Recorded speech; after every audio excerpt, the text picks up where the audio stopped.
Bonjour et bienvenue dans mon podcast Deep Impact.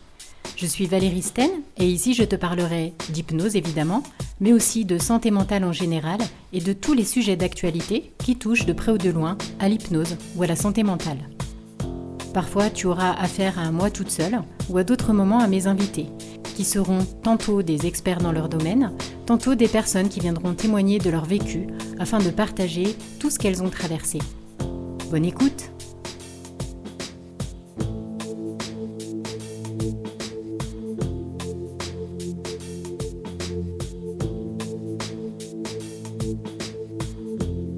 C'est quoi le subconscient ? En réalité, il n'y a pas une définition du subconscient, mais plusieurs. Cela dépend depuis quel endroit on se place. Je te propose d'abord quelques définitions. Selon le Larousse, l'adjectif subconscient se dit d'un état psychique dont le sujet n'a pas conscience, mais qui influe sur son comportement. Le non-subconscient est l'ensemble des états psychiques subconscients. Selon le Robert, l'adjectif subconscient est un phénomène ou un état psychique qui n'est pas clairement conscient. Le non-subconscient est une conscience vague. La nuance entre la définition du Robert et celle du Larousse est intéressante, car l'un parle de quelque chose qui n'est pas du tout conscientisé, tandis que l'autre implique une certaine lucidité tout de même. Et c'est bien là tout le débat au cœur du monde scientifique et dans les domaines de la psychologie. Quelles sont les différences entre inconscient et subconscient ? Est-ce la même chose, désignée par un mot différent ? Existe-t-il dans notre psychisme une zone totalement inaccessible, ou bien la conscience peut-elle éclairer toutes les zones pour peu qu'on mette le focus dessus ? Il n'y a pas de réponse unanime et définitive à ces questions. Par exemple, le concept de subconscient était celui utilisé par le psychologue du développement Jean Piaget et par le psychanalyste Sigmund Freud. Ce dernier finit par rejeter ce terme pour garder celui d'inconscient qui lui semblait plus complet. L'inconscient freudien est cette espèce de territoire un peu obscur, puissant, qui gouverne nos actes, nos émotions et nos prises de décision un peu malgré nous. Il est la zone des souvenirs refoulés, des conflits internes et des pulsions. En effet, la vision freudienne est assez inquiétante et pas très attirante. On n'a pas trop envie d'aller fouiller dedans pour tomber sur des trucs glauques. Beaucoup de professionnels de la santé mentale et de la cognition n'adhèrent plus à ce modèle freudien. Tu l'auras compris, il existe de nombreuses façons de définir les notions d'inconscient et de subconscient, pas toujours très claires, parfois changeantes selon les modèles. Ce qu'il faut retenir justement, c'est qu'il s'agit de modèles théoriques, de manières schématiques d'expliquer notre fonctionnement psychique. En particulier ce qui échappe parfois à notre compréhension et perception consciente, comme les conflits intérieurs, les habitudes qu'on n'arrive pas à changer ou les choses qu'on fait sans y penser. Le subconscient selon Charles Tebetz.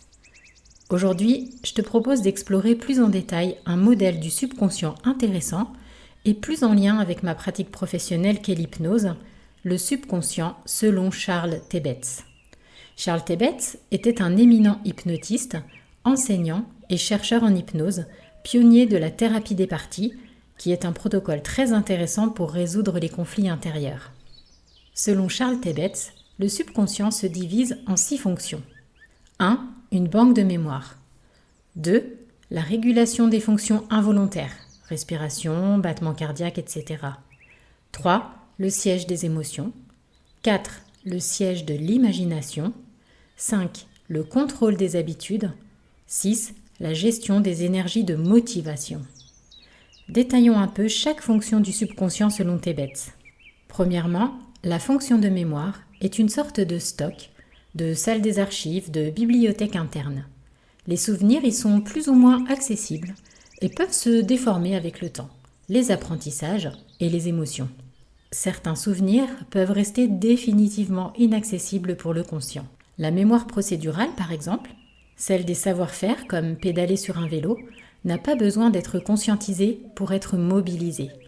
Quand tu fais du VTT, tu ne penses pas consciemment à la pression que tu mets dans tes muscles, ni à la position exacte de tes membres pour garder l'équilibre, ni à la vitesse à laquelle tu dois respirer, etc. En hypnose, on peut aller explorer des souvenirs, mais il faut garder en tête que ce sont les souvenirs tels qu'on les perçoit depuis l'instant présent, depuis notre ici et maintenant. Ce ne sera jamais une visite parfaite de la scène telle qu'elle s'est déroulée dans la réalité. Elle sera forcément teintée de notre vécu, de nos émotions, de nos attentes, de nos croyances. Même si le travail de régression en hypnose est intéressant, cela reste une sorte de reconstitution. Deuxièmement, la régulation des fonctions naturelles du corps est gérée en grande partie par le cerveau et se fait de manière totalement autonome. Même si on peut agir consciemment sur certaines fonctions, calmer la respiration par exemple, la majorité du temps ces fonctions se font de manière automatique et sans avoir besoin d'y penser. L'hypnose peut aider à la régulation du système nerveux central sympathique et parasympathique, aider à ralentir la respiration et le rythme cardiaque, ou encore faciliter la connexion avec les ressentis corporels et sensoriels. Troisièmement, le siège des émotions. Les émotions surviennent souvent hors de notre contrôle conscient.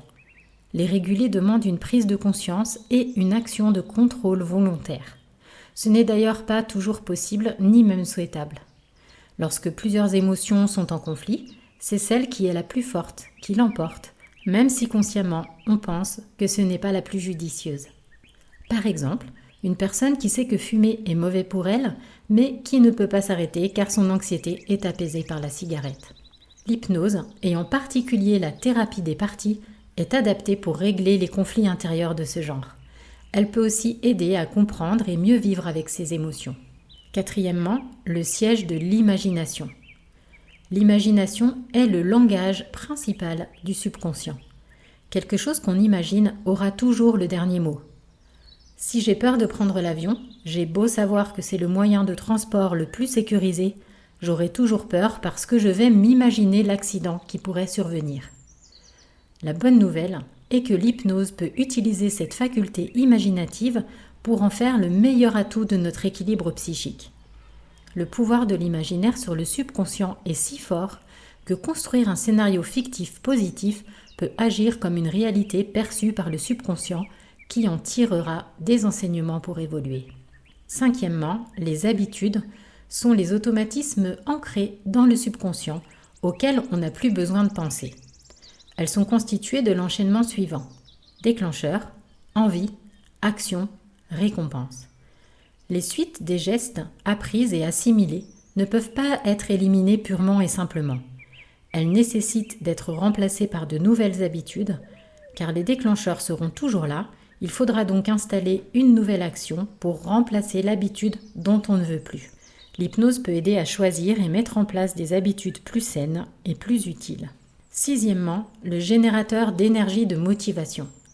C'est dans le subconscient que se trouve l'origine de la motivation pour chaque action, projet, mouvement qu'on réalise.